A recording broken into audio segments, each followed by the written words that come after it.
Hey everyone, you're listening to Vegan Theology. This is episode 22 with Kevin and Sarah Hale. What's going on, Sarah? What's going on? We're here and I'm excited. Yeah. Thanks for being here. Second week of Lent is where we are. How's your Lent going, sir? Not bad. It's been busy, work and other commitments. And same for you, right? I was thinking, I'm so glad the season of Lent and the preparation for Holy Week is a full 6 weeks. Because, life gets lifey. Yeah. And we start out with really beautiful intentions and we get derailed. Right. And I think the important thing is not to feel defeated or beat ourselves up, but to go again. Keep plugging away. And I'm glad we're talking about this because I was thinking yesterday or this morning, I think at our last episode, I was talking about, fasting. Right. We're going to do a type of fast for Lent. And isn't fasting great? And it's so liberating to not be attached to food. And that was in the first euphoric stages of fasting, right. which doesn't necessarily carry you through the long haul.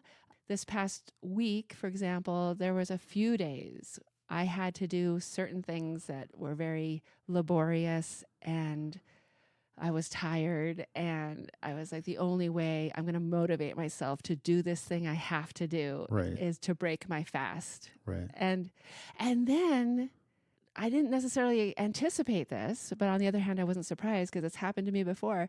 Once you give yourself permission to break your fast, it's like your brain says, oh my gosh, eat everything in sight, And so instead of just eating a little bit or instead of eating a reasonable amount, I found myself overdoing. Yeah. And so I did want to say that, I'm sorry if I let anyone believe that fasting for me is easy. No, it's not easy. It's not. And so, I think in some ways modified fasting is harder than straight.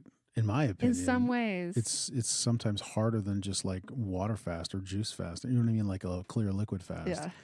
Yeah. Is the moment to try and limit yourself to one meal a day or a liquid, like a soup or something. It's actually pretty hard to do that. It's easier to go all or nothing. So this is just permission. I'm giving permission in case anybody needs permission from me. Listen to your body, do what serves your spiritual walk. And if it doesn't go exactly the way you thought it was going to go, it's totally fine. Because the whole point, right, it's to serve us spiritually. Right. And as soon as it starts being something we're attached to or we're freaking out about, it's kind of lost its purpose. Well, and I know, I think I've told you, I grew up in a very Catholic town. And of course, being a Protestant, it was always... with Catholics, at least in my experience, they're just going to give up one thing. The question was, what are you going to give up for Lent? They're not giving up everything. So they might give up sugar or they might give up whatever, alcohol or something. But you know what I mean? And that might be easier to manage as well. Mm-hmm. So you're still maybe restricting your pleasures, so to speak, to really focus on something more spiritual. Obviously, vegan theology, right? I think we would love if someone was like, you know what? Been thinking about this vegan thing, been thinking about how it aligns with my truest values. Lent, I am going to go for it. I'm going to really see what I can do to cut out animal products, animal flesh and animal secretions. And if somebody was doing that, we would really be excited. Right. If you're doing that, let us know because that would really make our day. Right. And also this past week, we did get the opportunity to view a pre-screening of this new movie documentary coming out called Christspiracy. And it was very intriguing. Yes, we got to see the rough cut as supporters of the film. The Kickstarter campaign, right? Yeah, we were given access to get to watch it here at home, streaming, I guess. Yeah. And there's also a Q&A afterward with Kip Anderson and Cameron Waters. The creators. Yeah, the creators, producers, directors. Who, by the way, seem like lovely human beings. No, they do. For real. And going into this, I was I'm always this way. I'm always like, I don't want to get my hopes up too high Right. because I'll be so disappointed if it's not what I thought it was going to be or not as good as I thought it would be. It does not disappoint. I just want to say it was so well done and Right. so compelling and so intriguing. And of course, it leaves you with, as a Christian, it leaves you with a lot more questions and a lot more things like, oh, I want to look into that more. Right. And like I said, we saw the rough cut, and they said that the final version is going to be better and more robust. It's going to be different. There's going to Right. be almost new. I think Kip made it sound like it's almost going to seem like a whole different film. Yeah. So, yeah, it's pretty exciting. Yeah, so they bought it back from Netflix. Oh, yeah. And one of the ways they are pushing it out is, I think they said 600 different theaters around the United States of America, or maybe around Also the world, too. encompassing, other English-speaking countries are going to be screening Christspiracy. So, Wednesday the 20th of March and or Sunday the 24th of March, which is Palm Sunday. Mm. We encourage you to check it out. See if Christspiracy is being screened anywhere in your area. We are inviting our church, and already several people have said they're going to come. Right. The more people who buy tickets, the more likely it'll be in theaters for an extended period of time Right. and go to other theaters. So, And I think there are opportunities to, if you want to have a group viewing, say you did want to rent out a small theater for your church, then those opportunities exist. So go to christspiracy.com and you can grab tickets and look into that if you're interested. yeah, So it's really awesome. yeah, it's going to be awesome. Yeah. Andrew Lindsay's in it, all kinds of other And they're acting professors. like they have such big dreams with this. The creators, they're not done. They have more footage that they're going to be releasing in time. And It's going to be exciting for sure. they're hoping that, I think one of the graphics I saw said millions of lives will be changed and billions of lives will be saved. Right. So. No, and I think what it does, kind of what you said too, it just opens up more questions, more areas of inquiry for Christians and scholars to look into. Yeah, very exciting. So, second week of Lent, I'd like to turn towards the lectionary for this week. And I've selected a portion of the Psalm, which is Psalm 22. And we're also going to read from the Gospel of Mark. So Psalm 22 reads, "For God has not despised or scorned the suffering of the afflicted one. He has not hidden his face from him, but has listened to his cry for help." So obviously I love this verse because it really reveals God's heart, the heart of God. God does not despise, God does not scorn those who are suffering or those who are afflicted. God does not hide God's face from the despised or the scorned or the afflicted, but God listens to their cry for help. So again, I think most people when they read that only think of human beings. God only cares about the human beings who are suffering. Right. But I don't believe that we have to limit God's compassion that way. I feel like we can say with confidence, God created all creatures and God loves and cares for and has compassion on all creatures. So from the Gospel of Mark, these are the words of Jesus coming at us now. It says, "And Jesus summoned the crowd together and his disciples and said to them, 'If anyone wants to come after me, he must deny himself, take up his cross, and follow me.'" To me, that just reminds me of so much of what we learned from Andrew Lindsay reading Animal Theology, where Lindsay points out, first of all, we're followers of Christ. And so whatever Christ does is our model. And Jesus is essentially saying just that right now. If you want to be my follower, if you want to come after me, deny yourself and pick up your cross and follow me. Right. It's a life of self-giving love, of self-sacrifice. And Andrew Lindsay calls the human species the servant species. That's the job that God gave us to do, is to serve creation. So to me, this is a great verse to remind us of that we are here to be caretakers, be nurturers, be protectors, be providers Right. for all of God's Stewards. creature. Yep. That's very interesting. And I know we've been working on Gayle Boss's book, Wild Hope Stories for Lent from the Vanishing. And the book is focusing on animals and species that are in threat of extinction. Some have, I guess, thought they've been extinct and have come back. And so this week, the chapter that we're looking at, it's called The Sick. And it's focusing on four species of animals: the Panamanian golden frog, the Indiana bat, the koala, and then the black-footed ferret. Well, two of these are in the United States, so that's really cool. What's interesting about all these stories, for the most part, I mean, some of them, two of them at least, the Panamanian golden frog and the Indiana bat, are plagued with a kind of fungus. And you may have heard about with the bat, it's called the white nose syndrome, where they get this white fungus on their nose. And then for the Panamanian golden frog, it's a kind of fungus that's called a chytrid. That's the short version of it.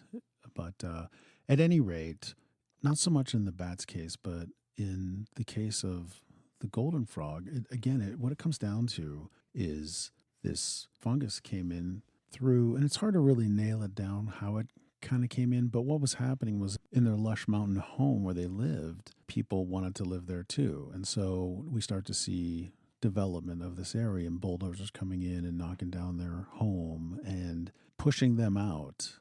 And again, it's this drive by us humans, the stewards of this planet, where we just keep wanting more and more, and we want to live in these lush places without taking into consideration the species that we might be harming and or pushing out. Mm-hmm. And I feel like the case of the bats too, this fungus came in, they think, on the boots and the equipment of spelunkers, people who like to go into caves and explore.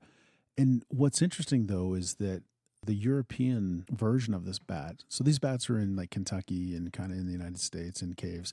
And this story goes back a few years, but the European versions of this bat have been able to evolve somewhat to this fungus and are now able to live. But this particular fungus was killing off these Indiana bats. And so it's one of these things where when I just think about these frogs and I think about the bats, it's not that, these are kind of natural things, natural evolution. We don't give them time to adapt.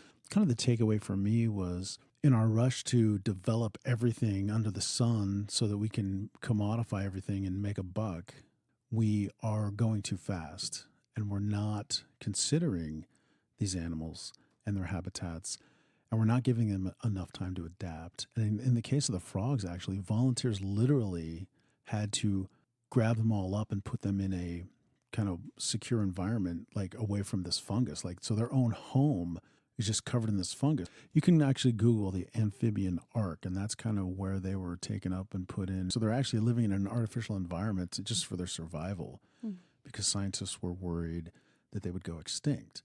If you look up chytrid, and it's CHYTRID, and it's short for a longer name of fungus, but you look it up already, like I think they're saying like hundreds of amphibious species have already gone extinct as a result of it. So it's just a matter, I think, of possibly time. But again, we just need to consider, as stewards, how fast we want to go in and destroy an environment to put up a brand new house, or to make palm plantations, or to make grazing for beef. But those are just those two animals. And then the koala, interestingly, in Australia, they eat off these eucalyptus trees, and I guess it's fairly poisonous for most species, but they've developed an intestinal flora that allows them to eat it. But again, people wanting to live in these beautiful, lush areas where they live and are pushing them out, bulldozing their home down. And so it's pushing these koalas into neighborhoods, or at least people are now living with koalas in their backyards. And what's happening is hunters are killing them for their coats, and just they are under stress. But I guess they're known to have some form of chlamydia. And for the most part, when they're healthy and thriving in their own environments, the chlamydia isn't really an issue for them. Yeah. But what's happened is, in this particular story in this book, is they're under stress because, again, their homes are being developed and they're being pushed out. And so there's the stress of the hunters. They get hit by cars, roadkill, unfortunately. But also now they're in your neighborhood and your dog's out there and your dog's barking at a koala and chasing a koala up a tree. And again, we've moved into their territory, and so they get stressed out. And so they're living in some form of chronic stress Right. or in trauma. And then stress leads to the chlamydia basically killing them. So it's just like us. We're the same way. I mean, our bodies can handle quite a lot. We're pretty resilient until we're overworked and overstressed and just chronic fatigue and chronic everything. Right. And it's not the way we're meant to live, really. Right. This story is just a great reminder that if we're not chasing the right things, right? I feel more and more we're seeing books about meditation and slowing down. And I think I have a book, it's called The Art of Doing Nothing. It's this kind of thing where our culture has just become so crazy and we're just chasing everything. And anyway, so that's just that. But then the last story is about these black-footed ferrets in Wyoming. And what's interesting about them, they were plagued with a distemper and a sylvatic plague, and it's a flea-borne disease brought to North America from Asia. And it's infested these prairie dogs. And of course, the black-footed ferrets feed on the prairie dogs. And actually, scientists thought the black-footed ferrets were extinct. And then one day, a rancher's dog brought a dead one up to his porch. And then he took it to the authorities, and they were like, oh, and then they came to his ranch and they found like a colony of like 118 black-footed ferrets. And then they started working with them, trying to get them healthy and build them up. And they finally came up with a vaccine for the prairie dogs. It's like a peanut butter vaccine that they love to eat. And since the black-footed ferret eats the prairie dog, the black-footed ferret is back on the rise. And it's just also interesting. I mean, I think the great takeaway in this particular story, because it's where we live too. We live in Montana. There's a lot of ranching here, and gophers are a thing. And in fact, where we live in the summertime, gophers are kind of running up to our door. And it's just a reminder. Maybe we've pushed into their territory too much. That's how I feel. But we know all kinds of people that they just think it's a fun thing on a Saturday to go and just shoot gophers all day. Right. They get permission from some rancher to go on their land and just light them up. So it's so interesting to me that these species, all that it takes is for the humans to designate them as pests. Right. Oh, those are just pests. I mean, I think I've even heard in Australia that kangaroos are considered pests, which to the rest of the world, that's horrifying because everybody loves kangaroos. Right. But yeah, as soon as we push into their territory and they start going to the bathroom on our lawn or digging holes in our lawn or what have you, right, all we have to do is designate them as pests, and then suddenly it's fair game. And we can see them as useless. We can see them as having no value. right.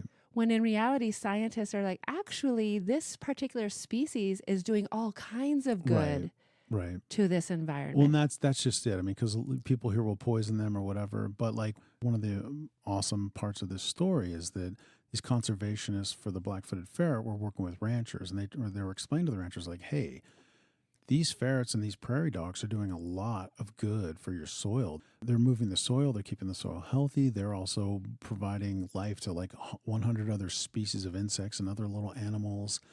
And the ranchers were like, oh, okay. And they said, well, listen, that's great. Can you like dial back some of the restrictions you guys have put on what we can do on our land? And the conservation was like, yeah, great. And so they did, and they're working together. And it's just a nice thing where at least the ranchers are starting to appreciate in this particular story, the prairie dog. But we've talked about this all the time. Maybe we sound like a broken record, but ranching has pushed into their territory. And I know here, we know people and ranchers here that all you hear about are the negative sides of gophers and in this area where gophers build these tunnels. And so the top is very fragile, and a cow or a horse falls into this hole, breaks its leg, and then they have to put the horse or the cow down as a result. And so they just think these prairie dogs or gophers here are a nuisance. Right. So it's just a matter of perspective, I suppose. Right. Again, like I think you were kind of alluding to, it's almost like, well, ranching is untouchable. We have to protect ranching at all costs. Right. Right? Like somehow it's like the one untouchable industry, like it takes precedence over everything. Right. And so because we're protecting the rancher, we're willing to endanger so many species of wildlife, all the way down from the ground squirrels all the way up to the predators, because ranchers take precedence. So, which is, again, a totally unnecessary industry. Right. We're domesticating animals and making their lives a living hell, and we're endangering or driving into extinction all of these other species. Right. I also thought it was really interesting how you were saying we enter into these ecosystems very rapidly, very forcefully. We don't stop to consider, okay, who already lives here? Right. And how can we best enter into this endeavor without harming them? Or can we harm them as little as possible? I was even thinking there was construction going on one spring in our neighborhood. And I knew because I had seen the little gopher babies, the parents with the babies. And so Right. I knew that they were just now starting to give birth to their babies. And I was thinking, we're digging up a foundation for this apartment building right at the time where they're giving birth and, Right. and rearing their young, their Yeah. babies. Like, could we at least wait? Like that must be so stressful Yeah. for their whole community, their whole social structure within their species. So, yeah, it would just be interesting. It would be interesting if the human species started to at least take a pause and Right. think about how can we do this in a way that is most humane and doesn't just think about money and profit, but actually thinks about, we don't want to wipe out every species except dogs and humans. Right. Well, no, it got me thinking too about in Montana. I don't know if you remember this, like maybe at this point, 10, 15 years ago, this company was mining gold out of these rocks at the headwaters of the Missouri River, I believe it was. And the way that they were getting the gold out of the rocks is that they called it cyanide leach heap mining. And they were basically dropping some solution of cyanide into these rocks. And what it did is it released the gold from these rocks. But the only problem was they were at the headwaters of a massive river, the Missouri River. Mm-hmm. It's just like, what the heck? For what? And this was the part of the argument is like, okay, you guys are coming in here doing this. You're providing jobs for this area for like 10 years. And when you get all the gold, you're gone. Yeah. And then all you've done is you've left us with this mess, Mm-hmm. potentially a toxic mess, Right. a deadly mess. And it's like, what are we doing? Right. Yeah, we can do better. We call our Homo sapien. I mean, doesn't that mean like intelligent one or something like that? Like we pride ourselves on being so superior on this planet to everything else because we're so intelligent. We have a big brain. Like, let's use that intelligence. Let's challenge ourselves to use our intelligence to actually think of ways of doing things that don't harm our planet. Yeah, blows my mind. Well, hey, short episode today, and we appreciate you listening. And then, like I said, once Lent is over, we're going to try to get into sacrifice and Atonement. as it relates to sacrifice. So, and we're very excited to check out Christspiracy and talk about that once we see it. I think we're going to see it on Sunday, on Palm Sunday. Yeah, March 24th. Yeah, looking forward to it. So hopefully you can check it out as well. Yeah. All right. Well, hey, see ya. Bye, everybody.